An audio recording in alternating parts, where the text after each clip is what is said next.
Welcome back to the Atari ST Nostalgia GFA Basic tour. Now, in the previous video we explored reading some inputs by getting data from datasets.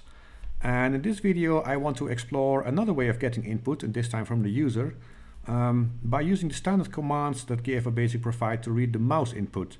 Because for reading the position of the mouse coordinates and the status of both buttons, GFA Basic actually provides us with a command called mouse.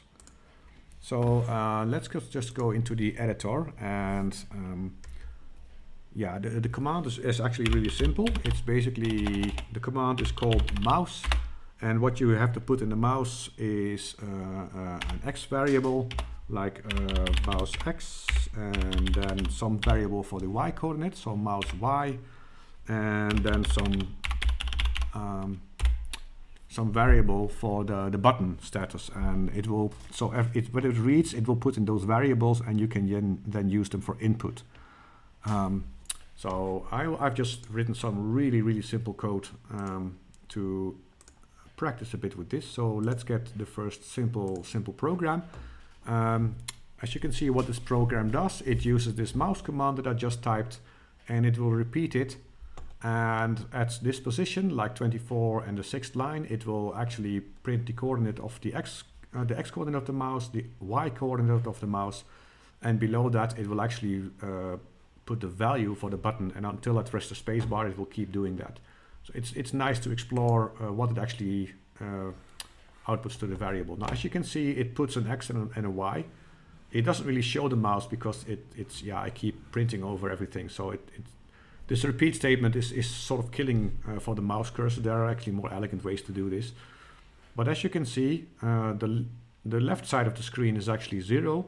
And if I go all the way up, which is sometimes a bit difficult, it doesn't always get it, but it's also 0. So it goes from 0, 0 to actually 639 to 399.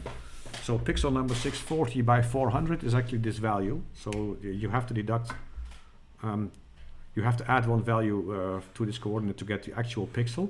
And as you can see, the button value by default is 0. If I press the left mouse button, it becomes 1. And if I press the right mouse button, the value becomes 2. And if I press both mouse buttons at the same time, which is something you can actually use on the Atari ST, it's a value of 3. But this one is a bit tricky because if I try to press both ones, you can see that actually the value it's returning a 1. Like I do the left one first and then the right one. So you have to be a bit careful with that one. So that's why most programs only use 1 and 2. But as you can see, it keeps returning the value, and it keeps returning the coordinates, the pixels. And you can use these values as input for your programs in a very simple way. So let me I will load. I don't want to be typing all the code because it will just take too long. So what I did, I wrote some code, and as you can see, I'm still doing the same thing. I'm repeating reading the mouse X and Y button, and I will just basically print the coordinates like I did in the previous code.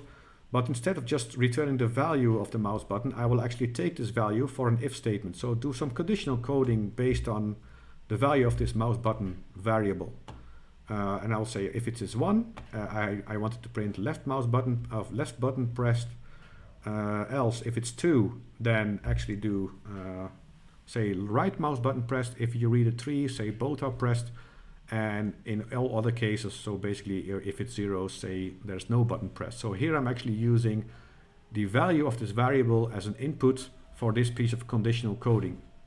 Of course, this is still all very simple. It's exactly the same as the previous one, except when I press, now it says my left button is pressed, my right button is pressed, and it says now both buttons are pressed. So yeah, it's just a way of this is the most basic way of actually using the input from the mouse.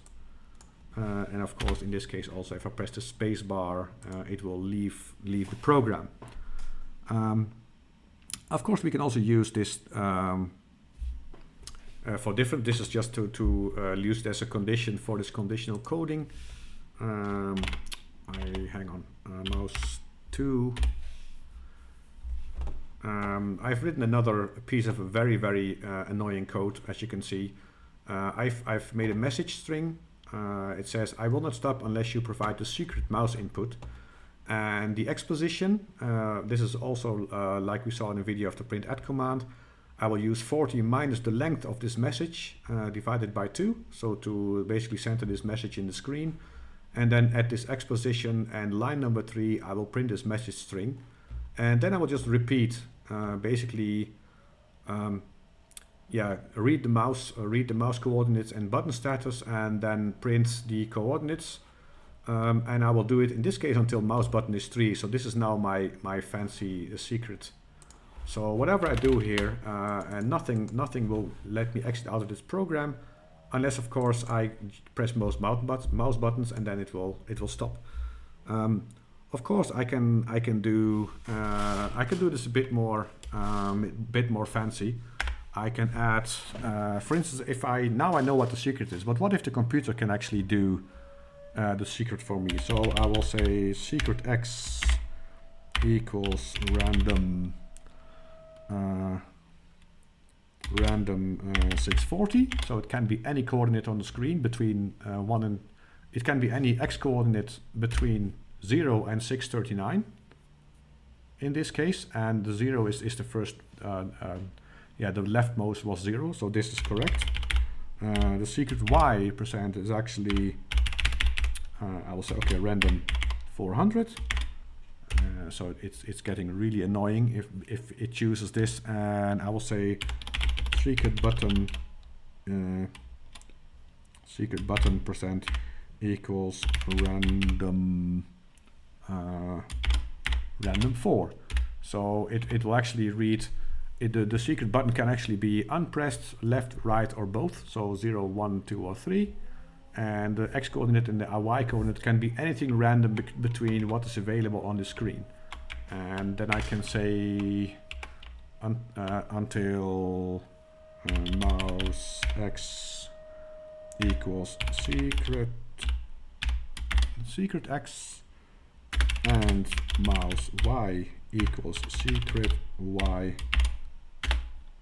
and mouse button equals secret button. Let I see secret X, secret Y, secret button, secret X. I think I didn't make any typos. So now I'm actually letting the code decide. It seems to work. So I can press and I have to find the right X, Y coordinate and button status now to be able to exit the program in the normal way that this is intended to. Now, of course, I will probably never guess it because, it's a random combination of 640 by 400 by 4 button values, which gives me a chance of less than 1 million. But I'd like to write short, annoying programs. So I just wanted to put this in as a little joke in the end. But it's also, you can use the input for conditional coding, for exiting a loop. And you can use it basically for anything. There are just values that you can process in a code, and as you can see, reading the mouse coordinates and button presses is actually quite easy. Guessing them, if the computer picks a random number, is a lot harder. I can only use the break command from GFA Basic to do this. Now, to prevent this video from getting too long, this is where I'm going to end this one. In the next video, we will explore a bit more about mouse input, where we will use the mouse to actually draw stuff on screen. But that's not for now. That's in the next video. So I hope to see you then.